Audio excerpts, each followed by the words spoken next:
Hi, I'm Tom. I recently got married to someone really important to me, but our journey to this point wasn't easy. I want to tell you about how my wife and I met, starting from the beginning. We both got hired at the same company after college, and we're the same age. Her name's Margaret, but back then, we were just coworkers, and I'd call her Margaret casually. After our orientation, Margaret and I found ourselves working together in the sales department. We both pushed each other to excel, putting in hard work every day. At that time, I had a girlfriend, and things were going smoothly between us.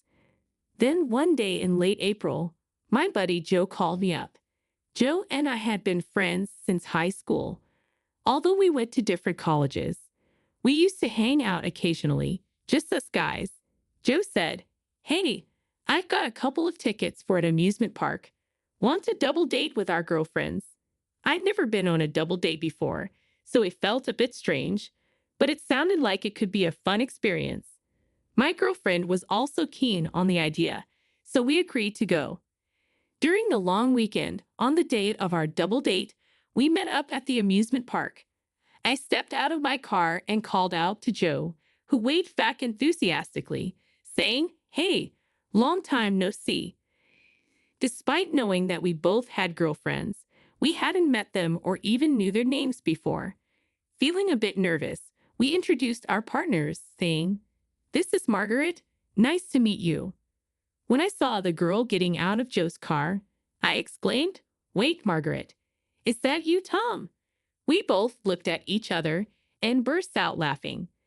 It turned out that Joe's girlfriend was none other than my coworker, Margaret. "No way. I knew you were in sales. But Tom and Margaret, you work at the same company." Joe exclaimed in disbelief. It was such a surprising coincidence that all we could do was laugh, enjoying the moment like kids at an amusement park. Later, during lunch, they said they had something to share with me. Joe and Margaret had plans to tie the knot in June, although they hadn't set a specific date yet. They mentioned they wanted to wait until they had saved enough money for the wedding. Finally, on a fortunate day in June, Joe and Margaret exchanged vows. Margaret decided to keep her last name. I heard that since they got married, Margaret has been preparing Joe's lunch every day. I listened to all these romantic tales, but meanwhile, I experienced heartbreak when my girlfriend broke up with me that autumn.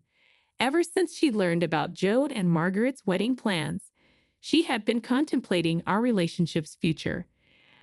I had been pondering it too, but her words hit me hard. "I can't see a future with you," she said. When I asked if I had done something wrong, her response was vague along the lines of, "It just doesn't feel right. Let's leave the past behind." I tried to accept it, but it was difficult to swallow. Joe and Margaret were there for me when I needed support and encouragement. Despite being newly married, they would invite me over for drinks to cheer me up. The three of us, along with other close friends and coworkers, started spending more time together. I thought this wonderful bond would last forever after Joe and Margaret's wedding. However, as the new year arrived and spring approached, marking our second year at the company, something unexpected happened. One Monday morning, Margaret was missing from work.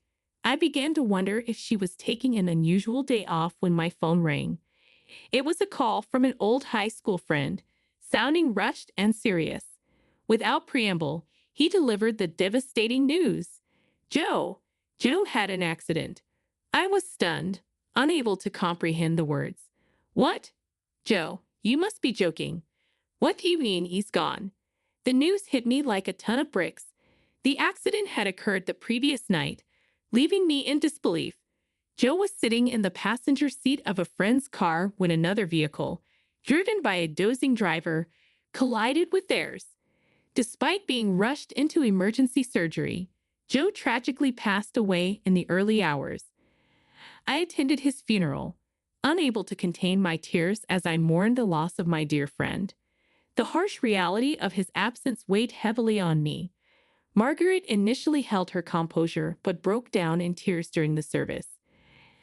Unable to bear seeing her in such pain, I covered my face with a handkerchief, trying to mask my own grief. Afterwards, Margaret took a month off from work. When she returned, she had visibly lost weight, a physical manifestation of her grief. She approached my desk to express her gratitude for the emails I had sent during her absence, apologizing for causing any worry. Despite her smile, I could sense that she was still struggling. Margaret confided in me about the difficulty of coping with Joe's loss, especially during the lonely nights. She appreciated the messages I had sent, as they reminded her to try to maintain some semblance of normalcy. Even if it was just a sandwich, receiving an email from me motivated her to eat. Witnessing Margaret's pain, I couldn't bring myself to offer empty platitudes like, "I hope you feel better soon." Instead, I suggested going out for dinner after work to provide some comfort. Although she initially declined, citing her reluctance to socialize, we persisted in our invitations until she finally accepted. Margaret's appetite was modest, but seeing her enjoy the food and eat a little brought some relief to my heart. After dinner, as we walked home together along the dimly lit streets, Margaret began to speak about Joe. "He's in the cemetery now, and all I have left at home is his portrait. I feel so alone."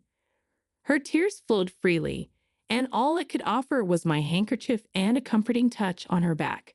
Her grief over losing Joe was profound, leaving me at a loss for words. "I'm sorry," I murmured softly. "Thank you," Margaret replied amidst her tears, before resuming her walk. Initially planning to accompany her only part of the way, I couldn't bear to leave her alone in her sorrow, so I walked her all the way home. Once there, I lit a candle in Joe's memory. The room was adorned with pictures from the funeral, alongside joyful photos of Margaret and Joe. Seeing this display, I couldn't help but shed tears myself. "I'm sorry for crying when I should be supporting you," I choked out. Margaret wiped away her tears, acknowledging the frustration of their lost future.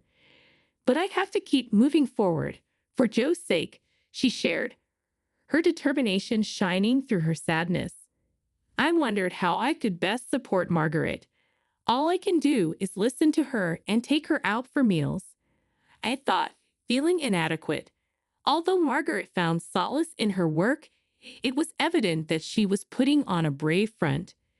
Despite the challenges, she managed to navigate through the first anniversary of Joe's passing, gradually reclaiming her spirits. Throughout this time, our support for her remained steadfast. We continued to invite her out for dinners after work, and I continued to escort her home. On evenings when we returned early, I would light a candle in memory of Joe, honoring his presence in our lives. As I escorted Margaret home one evening, she suddenly asked, "Why do you always walk me home?" Concern laced her voice as she pointed out the dimly lit streets. "I don't want you to be in danger if something happens on the way home," she continued. "Besides, if anything were to happen to you, Joe would be furious." She chuckled lightly, trying to ease the seriousness of her words. "I don't mean to meddle, but I feel responsible for protecting you, someone Joe cared about deeply. Otherwise, he might haunt me in my dreams, scolding me for not looking after you." Margaret's gratitude flowed as she thanked me, sharing in the laughter that followed. Time marched on, and before we knew it, we found ourselves marking the third anniversary of Joe's passing. Both Margaret and I threw ourselves into our work with renewed vigor. Despite the long and tiring days, we continued our tradition of unwinding over dinner with coworkers. One day, as we walked together towards Margaret's home, she hesitantly mentioned a small favor she needed. "You see, the light bulbs in my foyer and dressing room have gone out." I attempted to reach the light bulbs by standing on a step stool, but they remained just out of my grasp. Margaret, somewhat embarrassed to ask for help, finally spoke up. "Could you lend me a hand?" "I can't quite reach," she requested. With a reassuring smile, I gladly agreed, dismissing her concerns with a light-hearted remark. "No problem at all. Don't worry about the small stuff. I reassured her, earning a grateful smile in return. Inside her home, I swiftly replaced the light bulbs. Thanks a bunch. It's amazing how handy a tall person can be, Margaret remarked appreciatively. I jokingly replied, well, lucky for me, I can reach the ceiling. Otherwise, that would have been quite the predicament, huh? Margaret chuckled, sharing a memory of Joe's struggles with a similar task in another room. I laughed along, remarking on my own height advantage. As I handed Margaret the folded step stool, our fingers brushed against each other unexpectedly, and our eyes met in a fleeting moment of connection. The laughter dissolved into a brief silence, but I quickly averted my gaze, feigning nonchalance. Suddenly, Margaret softly questioned, "Hey, why are you always so kind?" Her words caught me off guard, and our eyes met once again. In that instant, my heart skipped a beat, but I remained silent, simply regarding her. "You're always there for me, always caring." Margaret continued slowly, her words stirring something within me. Before I could respond, she added with a hint of playfulness, "You're almost too good to be true. I might start getting ideas." A rush of emotion surged through me, but Margaret quickly dismissed her remark, attributing it to perhaps being a little tipsy. She moved to put away the step stool as if nothing had happened. However, I found myself unable to let the moment pass. Before I could second-guess myself, I reached out and enveloped her in a tender hug from behind. A quiet moment passed between us. I could sense Margaret's warmth seeping through my embrace, and suddenly it hit me. The desire to protect Margaret surged within me, transcending the bounds of mere friendship or coworker camaraderie. I realized I was falling for her, yet just as quickly as the realization dawned on me, a vivid image of my dear friend Joe flashed through my mind, causing me to reluctantly loosen my grip on Margaret. "Sorry, I think I might have had a bit too much to drink," I mumbled apologetically, attempting to diffuse the tension. Margaret shook her head, her eyes glistening with unshed tears. As she turned towards me, a solitary tear trickled down her cheek. My gaze drifted to Joe's framed photograph, and without uttering a word, I approached it and lit a silent candle in my heart, silently begging for forgiveness. "See you at work tomorrow," I murmured to Margaret before quietly departing her home. The following day at the office, we went about our tasks as if nothing had transpired. Yet, with every exchanged glance, an unspoken weight hung heavy between us. I suspected Margaret felt it too. This silent dance continued for some time, till one evening, as I escorted Margaret home after dinner with coworkers, an unusual silence enveloped us. Sensing the unspoken words that had been lingering between us, it came to a halt, and Margaret followed suit. Summoning all my courage, I finally voiced my feelings. "Is it wrong if it's me? I'd want to stand by your side in any capacity," I confessed, my words brimming with sincerity. Margaret met my gaze, and after a pregnant pause, she nodded in acceptance. "Yes," she replied softly, acknowledging my sentiments. But this was not the end of our story. On my day off that week, I made a pilgrimage to a particular place, Joe's graveside. It was important for me to share this news with him right there where he rested. "Joe, I've come to make a promise," I began solemnly. "I vow to make Margaret happy and to care for her just as you would have. Please accept that I'll be by her side. I promise to safeguard her smile, no matter the challenges," I declared, bowing my head respectfully before his resting place. As I closed my eyes in silent reverence, time seemed to slip away. Suddenly, a gentle, warm breeze swept through the cemetery, caressing my skin. It felt like Joe's gentle reply to my pledge. Gratefully, I lifted my head and met his gravestone once more. "Do you forgive me?" I whispered, seeking his understanding. Another tender breeze brushed by, imbued with a kindness reminiscent of Joe's comforting presence. Thank you, I murmured, bowing my head once more. I promised to honor this vow. I vowed to Joe before departing. A decade had passed since that solemn moment.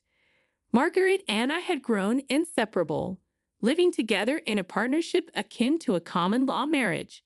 On appointment day after marking Joe's 13th anniversary, Margaret confided in me as we paused at a park after visiting his grave.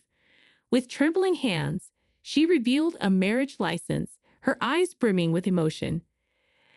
Embraced Margaret tightly, assuring her that there was no need for apologies. Remember, we said any form of us is just right. I reminded her, attempting to lighten the mood. Margaret's tears flowed freely, but she nodded in agreement, managing a fragile smile. Don't cry, I teased gently. I made a promise, man to man.